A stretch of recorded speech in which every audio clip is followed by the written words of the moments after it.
Napakabait talaga. Sabi ko nga, dahil tayo binagyo, tayo walang school. May mga taong talagang dadating dito at may tutulong. Kaya kayo po yung kasagutan sa aming mga panalangin. Kaya i-welcome natin mga bata. Welcome natin.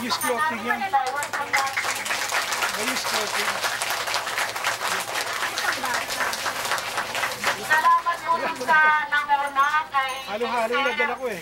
Talagang sabi ko kayo